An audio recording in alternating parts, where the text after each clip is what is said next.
Assalamualaikum warahmatullahi wabarakatuh. Perkenalkan, nama saya Novita Aulia Fahrina dengan NIM 2020-33020 dari kelas 4A Program Studi Pendidikan Guru Sekolah Dasar.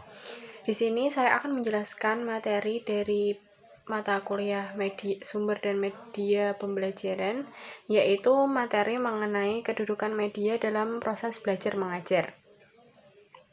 Proses belajar mengajar dapat diartikan juga sebagai komunikasi. Dalam proses komunikasi ini terjadi urutan pemindahan informasi atau pesan dari sumber pesan ke penerima pesan. Sumber pesan yaitu guru dan juga penerima pesan yaitu siswa. Proses belajar mengajar juga diartikan sebagai proses komunikasi. Dalam penyampaian pesan disebut juga penerima pesan. Penyampai pesan ke penerima pesan.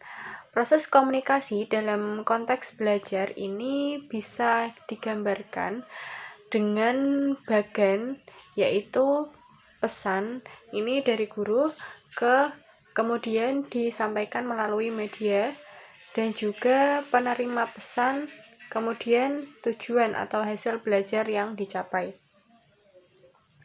Setelah itu, kita akan membahas mengenai media. Media merupakan bentuk jamak dari medium, yang artinya adalah perantara atau pengantar. Menurut istilah, media adalah segala sesuatu atau saluran yang digunakan untuk proses penyaluran informasi. Jadi media ini yaitu perantara sebagai kita, guru, untuk menyampaikan materi kepada peserta didik. Setelah itu, media pembelajaran adalah segala sesuatu yang berupa orang, bahan, atau alat, atau kegiatan yang digunakan untuk menyalurkan materi atau pesan yang merangsang pikiran, perasaan, perhatian, dan kemauan peserta didik sehingga mendorong terjadinya belajar pada dirinya. Itu adalah pengertian dari sumber media pembelajaran. Sedangkan fungsi dari media pembelajaran ini banyak sekali. Yang pertama yaitu menangkap suatu objek atau peristiwa tertentu. Yang kedua yaitu memanipulasi keadaan, peristiwa atau objek tertentu. Kemudian kesempatan belajar yang lebih merata, dan juga pengajaran lebih berdasarkan ilmu. Kemudian nilai media pembelajaran. Nilai media pembelajaran yaitu dapat mengatasi keterbatasan pengalaman yang dimiliki oleh siswa. Kemudian yang kedua, media juga dapat mengatasi batas ruang kelas. Jadi media ini membantu kita selain untuk memungkinkan terjadinya interaksi langsung antara peserta didik dengan lingkungan, dan media juga dapat menghasilkan keseragaman pengamatan, dan media dapat menanamkan konsep dasar yang benar, nyata, dan tepat. Dan juga selanjutnya yaitu manfaat dari media pembelajaran, yaitu yang pertama adalah pengajaran akan lebih menarik perhatian siswa sehingga dapat menumbuhkan motivasi belajar atau pengajaran lebih produktif. Yang kedua, bahan media pembelajaran ini akan lebih jelas maknanya sehingga dapat lebih dipahami oleh siswa dan memungkinkan siswa dalam menguasai tujuan pembelajaran yang lebih baik. Kemudian yang ketiga, pengajaran akan lebih bersifat langsung karena metode yang digunakan akan lebih bervariasi, tidak semata-mata komunikasi verbal atau secara lisan seperti ini melalui pelanturan kata-kata guru, melainkan mengajak siswa belajar secara langsung untuk mengalami dan berinteraksi sumber belajar secara langsung. Kemudian yang keempat, siswa lebih banyak melakukan kegiatan belajar, sebab tidak hanya mendengarkan uraian guru, tetapi juga aktivitas lain yang didorong oleh media atau sumber media pembelajaran. Selanjutnya yaitu klasifikasi media pembelajaran. Yang pertama, berdasarkan sifat dan jenisnya, sumber media pembelajaran ini dibagi menjadi 3. Yang pertama, media auditif, yang kedua adalah media visual, dan yang ketiga media audiovisual. Yang media audiovisual yaitu media yang mengandalkan kemampuan suara saja, yaitu contohnya adalah rekaman, recorder, piringan hitam, dan lain sebagainya. Sedangkan untuk media visual sendiri yaitu secara nyata itu bisa mengandalkan penglihatan. Contohnya yaitu berupa media pembelajaran, video, film, dan lain sebagainya. Vlog, dan lain sebagainya.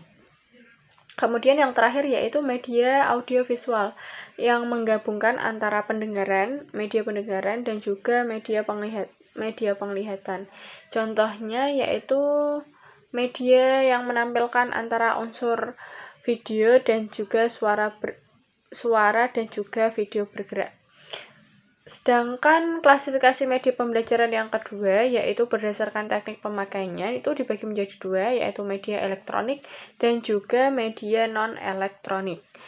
Yang ketiga yaitu berdasarkan jangkauan waktunya dibagi menjadi tiga. Yang pertama yaitu daya jangkau serentak, yang kedua daya jangkau terbatas, yang ketiga yaitu dimanfaatkan individu. Sedangkan jenis media pembelajaran, media dibagi menjadi 4, yaitu yang pertama ada media 2 dimensi, di mana media hanya memiliki usuran panjang dan lebar hanya dapat dilihat dari satu arah. Contohnya yaitu gambar atau foto, sketsa, kemudian peta, chart, grafik, dan lain sebagainya. Sedangkan media 3 dimensi itu dapat berbentuk model, contohnya yaitu model padat, yaitu model susun, model kerja, mock-up, diodrama. Sedangkan untuk media proyeksi, media yang diproyeksikan yaitu contohnya slide, film strip, transparan, dan lain sebagainya. Kalau untuk yang sering digunakan sendiri yaitu PowerPoint, media PowerPoint atau PPT, yang sering disebut juga PPT. Selanjutnya, untuk lingkungan sebagai media, contohnya yaitu kebun, pasar, sekolah, dan lain sebagainya. Untuk aplikasi komputer dalam proses pembelajaran, yaitu software yang dapat digunakan untuk presentasi, yaitu bersifat multimedia, bersifat hyperlink, full screen. Yang pertama bersifat multimedia, yaitu contohnya teks, animasi, gambar, audio, dan semuanya.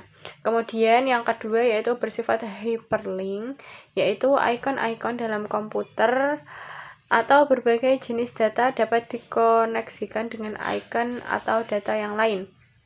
Yang ketiga yaitu full screen, hasil pengolahan data untuk presentasi dapat ditampilkan dalam ukuran tampilan layar yang besar. Selanjutnya, media sebagai sumber belajar. Belajar mengajar adalah suatu proses yang mengolah sejumlah nilai untuk dikonsumsi oleh setiap anak. Yang ketiga, untuk prinsip-prinsip pemilihan media, yaitu kita harus bisa memilih yang pertama tujuan pemilihannya, kemudian karakteristik media pengajaran, dan alternatif pemilihan. Dan untuk prinsip penggunaan media, untuk yang pertama yaitu menentukan jenis media dengan tepat, menetapkan atau memperhitungkan subjek yang tepat, dan menyajikan media dengan tepat. Selain itu juga kita dapat menempatkan atau memperlihatkan media pada waktu, tempat, dan situasi yang tepat. Yang selanjutnya yaitu faktor-faktor pemilihan media pembelajaran. Untuk yang pertama yaitu berupa objektivitas, kemudian yang kedua adalah program pengajaran, sasaran program, situasi dan kondisi, kualitas teknik, dan keefektifan dan efisiensi penggunaan. Selain itu, kriteria pemilihan media pembelajaran juga harus kita teliti. Yang pertama yaitu ketepatannya dalam tujuan pembelajarannya. Kemudian yang kedua adalah dukungan terhadap isi bahan pelajaran. Yang ketiga yaitu kemudahan memperoleh media, keterampilan guru dalam menggunakannya, ketersediaan waktu untuk menggunakannya. Yang terakhir adalah sesuai dengan taraf berpikir siswa. Jadi kita harus juga